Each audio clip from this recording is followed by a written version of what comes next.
Hi, yes, welcome back to another video with me, your host, Maddie Connell. Since today is officially the first day of fall, I thought that we would get freaking cozy and just talk books, because what else is there better to do on a cozy, perfect fall day than chit-chat about our favorite reads? Shall we? Let's start off with some books that I have read. The first book that I would like to discuss is Hendrix. So I read this last winter and I have seen it come up all over my TikTok, so I figured I might as well throw it on this list because it's definitely a cozy vibe. I heard someone describe this book as Halloween Town, but they bang, and that could not be anything farther from the truth. It's just so true.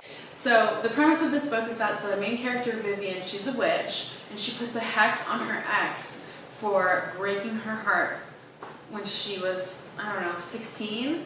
And so her ex has left the village. It flashes forward to like 5 years in the future, and the ex, his name is Reese, I think, comes into town to help his family, I guess every year, to like bring magic back into the town. All the warlocks have to come together and like put their power into like the lines of the magic for the town. So he came back to assist with that, and all of these weird things keep happening, and one thing leads to another. Vivian gets wrapped up with her ex to try to save the town, because obviously all these bad things start happening from her curse that she put on him.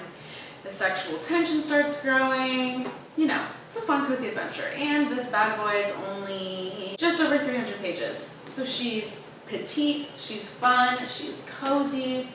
Definitely more YA than my typical preference, but that's okay. I feel like, low stakes, very comfortable. Give Hendrix a try this fall. Now, diving into the next book that I wanted to discuss with you guys. Oh my gosh, you guys!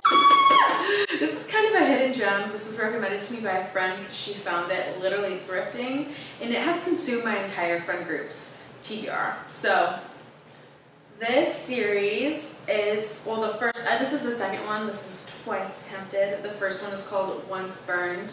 And the premise is about the main character. Her name's Layla. She had like an electrical line fall on her as a kid, and from that traumatic experience, she not only gained the power of shocking people, but she also has telekinetic powers. And when a capital of vampires kidnap her, she telekinetically puts out like an SOS into the world, and sure enough, who responds back? Daddy. Daddy Vlad responds to her and comes to save her, because I can't remember exactly how the first one starts, but whoever kidnapped her was his nemesis, so he was looking for them anyways. So he gets, two birds, one stone. He gets to take out his enemies and save a maiden in distress. Who doesn't love that? And these books are very tiny. They're 350-ish pages, but like, look how petite this is. Like, I think that this could definitely be read in like 3 days. Also, it's a 4-part series, so if you're looking to start something fun, I really do recommend this for people who used to love reading as a kid and like are trying to get back in, but just kind of want something that's low commitment. Doesn't take much brain power for this one, and it's fun. It's fast paced, there's romance. The spice level is about like a 4, definitely a jump up from Hendrix. So if you're not into that, just keep that in mind. But if you are into that, yeah. Jane Frost is the author. Once Burned is the first book. This is the second one, like I said. Twice Tempted, but yeah, give this series a try. The next book on my list that I have read, I have lent to a friend, and I'm sure if you've tapped into this channel, you know that I love the book Bunny by Mona Awad. And oh my gosh, I feel like my Goodreads interpretation of this, it will just speak to why you should give it a try. Oh man, oh man, oh man. Did this book give me nightmares? Absolutely. Did this book have my heart racing? You betcha. However, I feel like it was a good change of pace from my typical read, so I appreciate the journey it took me along. Definitely graphic and gory, so skip this one if that's not your ish. The best way to describe the vibe of this book is that if you had a very active imagination as a child, enjoy horror movies, a good literature feel, then this may be a good book to throw on your TBR. I went in with little to no info, aside that it can be a difficult book to process, and I'm happy I went into it with that perception because it really pulled me through the ringer and flew through my hands. Definitely the most spooky book I've ever read, which was honestly great timing with fall just starting. Happy reading, friends. So I probably read this book this time last year because, as you guys know, I've been dabbling into the world of horror. Speaking of horror, if you like spooky things but you don't really know where to get started, I highly recommend Verity by Colleen Hoover. And unless you've lived under a rock, I feel like everyone knows who Colleen Hoover is. She's famous for these cheesy romance books. But this book, yes, there's definitely a romance feel to it, but it's more of a thriller based. So it could be fun for you to give that author a try and see if you'd be interested in their type of writing styles. The premise. There is a famous author, her name is Verity, and she gets into a tragic accident and is bedridden and can't speak and can't move, essentially. And so her agency is trying to find a ghostwriter to finish her series and all these other books that she kind of had in her notes in her study. And so our main character in this book, her name is Lowen. She's like a struggling writer, and she somehow lands this job. Part of the gig is that you have to move in with the family and, you know, pursue this project. All her notes are in the study of the house, so that's kind of why the writer would have to move in with them. So sure enough, over time, the husband and Lowen begin some kind of relationship. I think like the husband has just reached the point where like obviously his wife is in like a coma. There's not really much that can happen. She's been sick for years, and Lowen kind of brought life back into their house, and you know, they also had Verity and the husband had a child together, or 2 children together, and one of them tragically died. But Lowen has a good relationship with their kid that they have, and yeah, so the relationship just kind of really grows until all these spooky things start happening around the house, and it leads Lowen to believe that Verity truly isn't sick and that she is messing with them and pranking with them and trying to get her out of the house immediately. So that sounds spooky. I highly recommend. It was fun. I feel like in terms of 1 to 5 of spookiness, probably like a 3. Like it's soft. Definitely not a YA though, so keep that in mind if you're looking for a more soft feel. Yeah. Alright, so those are the 4 books that I have read that I recommend. The next 4 books that we're going to discuss are books that are personally on my fall TBR that I am so excited for. The first one is Masters of Death by Olivia Blake. I am so excited. All that I know is that there's a vampire realtor that is looking to sell a house, but there's a ghost haunting it, so any prospective buyers fall through. So she has to entail the help of a sexy ghost whisperer that goes by Fox. Say less, I'm down. So stay tuned because I'm doing a reading vlog for that book, so it's gonna be exciting.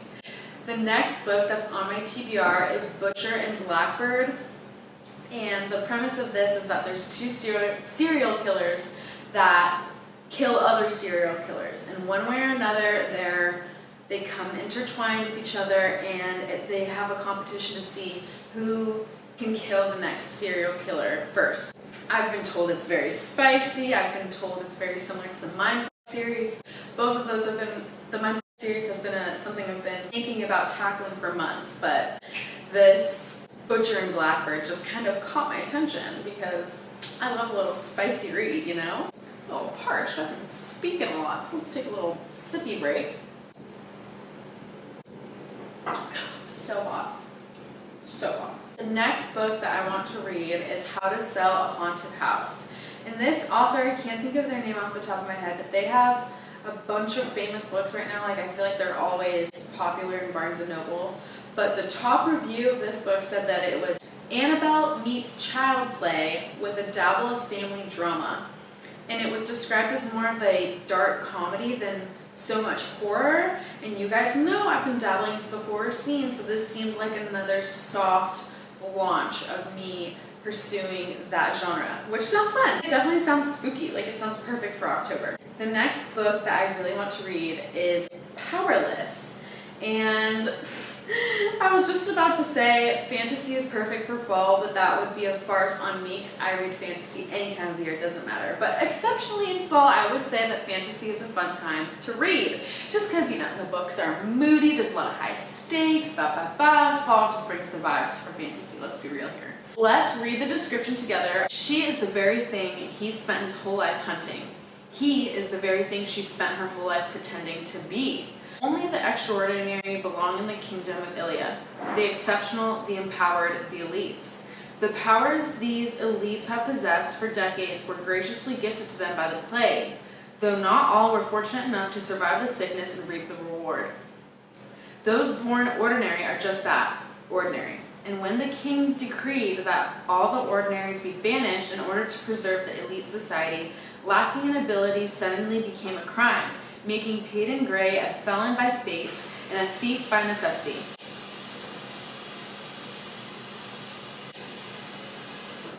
Okay, excuse that. Surviving in the slums as an ordinary is no simple task, and Peyton knows this better than most. Having been trained by her father to be overly observant since she was a child, Peyton possesses a psychic in the crowded city, blending in with the elites as best as she can in order to stay alive and out of trouble. Easier said than done. When Peyton unsuspectingly saves one of Ilia's princes, she finds herself thrown into the purging trials. The brutal competition exists to showcase the elite's powers, the very thing Peyton lacks. If the trials and the opponents within them don't kill her, the prince she's fighting feelings for certainly will if he discovers what she is. Completely ordinary. Interesting.